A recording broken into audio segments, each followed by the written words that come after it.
Hello, welcome to my channel Miguel Munoz Art. Today we are here with a new tutorial.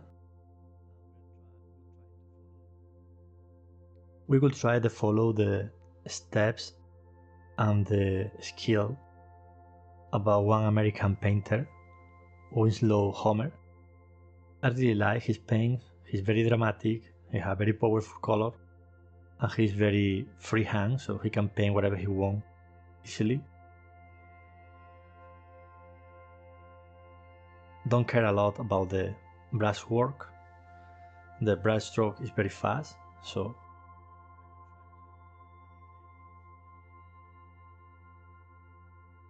I will try to replicate something similar in color and tone.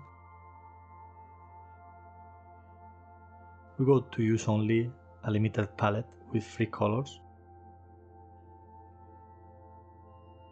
indigo blue, cadmium red, and French yellow ochre.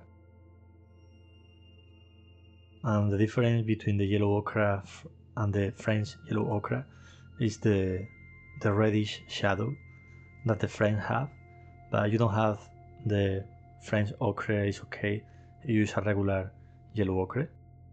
We go to try to use the more deep blue indigo for the sky and leave it so the water go to make the work and fall down. The paper is inclined, it's 90 degrees, so we will try to use this effect so the water go running down. So the water go down. I want to try to make a shiny effect in the left part of the horizon with the yellow ochre and a lot of water, so we can have the explosion like some people call cauliflower, but in this case will be a skill under control, and we see how the light get explosion in this area. So the first step, get wet the paper, get the base wet, and when we see that the water is going down, we go to put the yellow ochre with a lot of water and get the paper wet for when we get the horizon ready with the indigo blue, so the yellow go down and mix.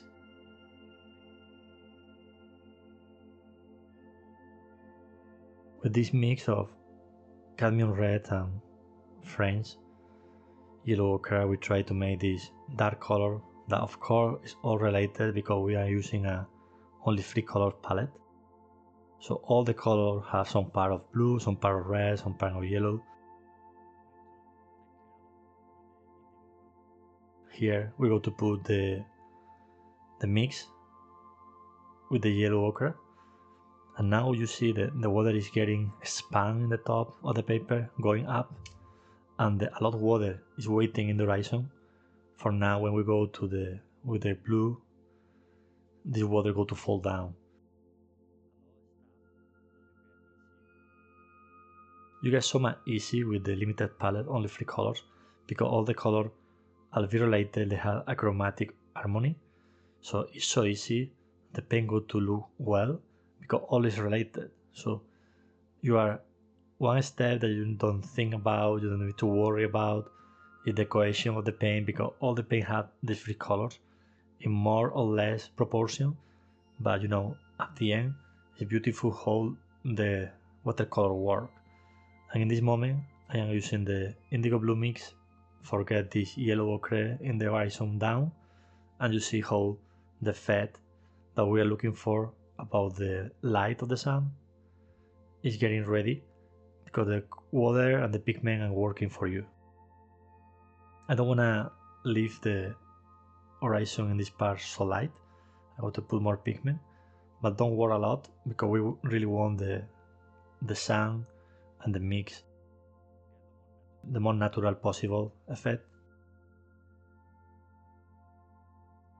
Another thing that we need to take care now, because we want to paint the water part will be this indigo blue mix with a lot of water.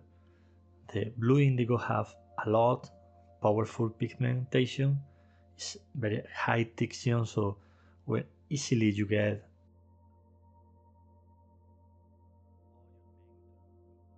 because this color has a very high powerful skill. The same that we told about the videos about the take care of the cadmium red. Cadmium red is a very powerful color that easily can turn red all the mixes that you're trying to do with that. In this case, the indigo is still more powerful than the cadmium red that you can see now is very pale in comparison. So take care of the mix color, take care of the process, because the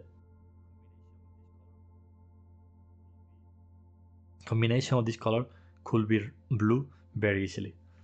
I want to keep the area in the left of the water more yellow for get the reflection of the sun, and the sky that had these yellow reflections, I want to keep the right side of the water more reddish, because the same effect the horizon is more reddish. So the water is a mirror, and we need to keep the reflection the more real possible, even in this very fast paint that we are making, like Winslow Homer make in his beautiful watercolors. We are not so good like Winslow Homer, of course,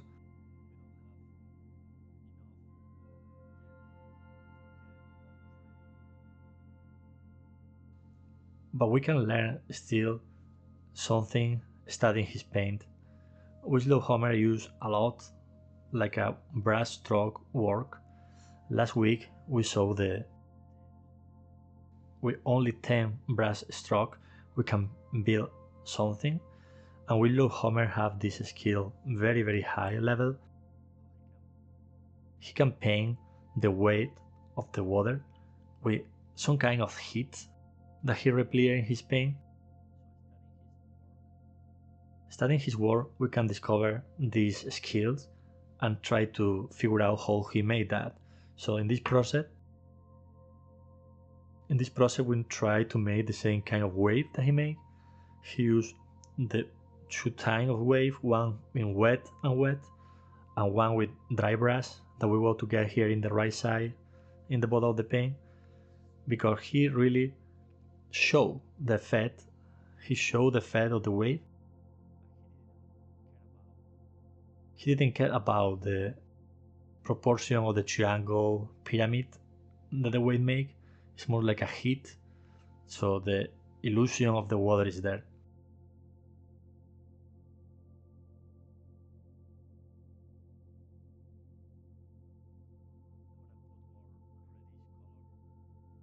I want to put more red color in the mix of the water now before it get dry.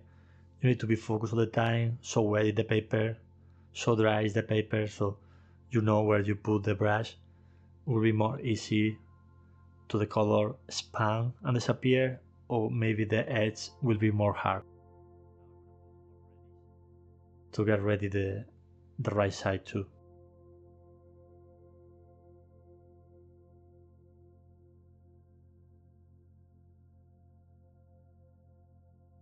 You can see too the top area of the sky, the blue of the right is still falling water down, and you get this effect like a raining effect. On the left side, the more yellow area, this yellow area has some kind of granulation that is natural in the yellow ochre, so you get this effect, these small points in the cloud that they are mixing very beautiful and well. You can see too the blue that we can get so soft in this part that I am putting now the more dark color.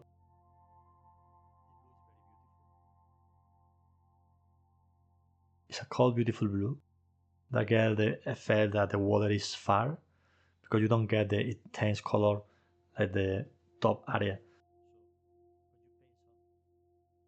I'm trying here to put more dry brush for the effect of the waves in the distance. You can see so easily you can get a very dark blues and very soft, beautiful cold blues with the same color like the indigo blue. So this color is one of my favorites. Winslow Homer used that color a lot, and you can see why, right? It's so easily to get a very strong color, a very strong shadow or dark, and very easily to get a very beautiful pale blue. Now I get a more smaller brush for the detail of the boat. I go to use almost a pure blue indigo color. I have to try to use this small brush for all the part of the boat. For make the seals. And with all this part will be more detail.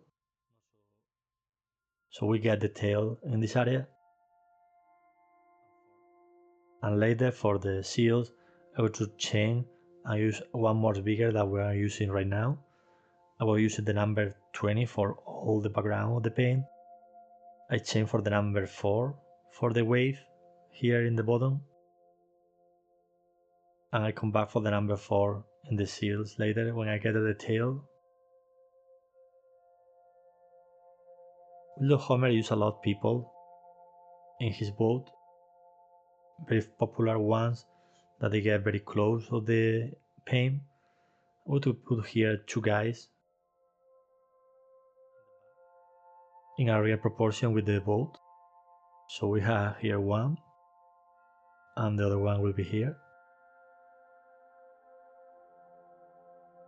Don't need to worry about because they look like they have some kind of hat. It's the fed of the brush, the brain work for you, and they go to connect the pieces and make, and the brain have the history.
Right now that I am painting here this area, I can see how the horizon, the dark blue horizon, is very close to this tone that I use it for the seals. So I think I got to put a little ultramarine blue for give more blue color to this area because I don't want the eyes have struggling. We see where the seal start, where the horizon start.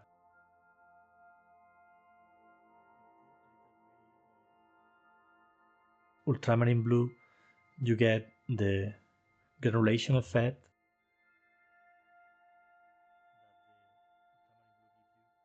And you get the blue tone that is very beautiful for shadows. And in this case, the shields are against the light. It will be beautiful, use the color. And you get difference between the horizon and the shields, so the boat go to pop in the imaging.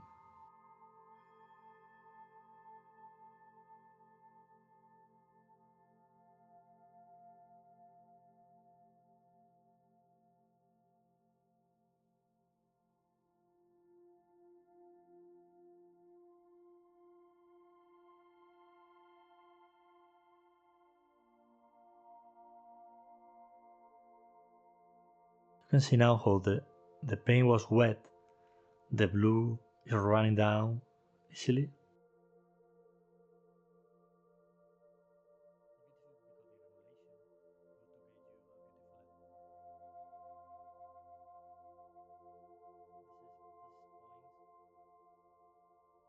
This blue is one of my favorite, ultramarine blue with the indigo blue. I think that both have very different properties, that made this color very unique. You can get so much fun with this color, even for make the shadow of your flowers, the dark area of your landscape. It's very beautiful and they work very well in the sky, dramatic with storms. I think both are very funny and very beautiful to keep in your palette. Don't forget, hit the like and subscribe to the channel for watch more videos about watercolor and art, and see you in the next video. Thank you.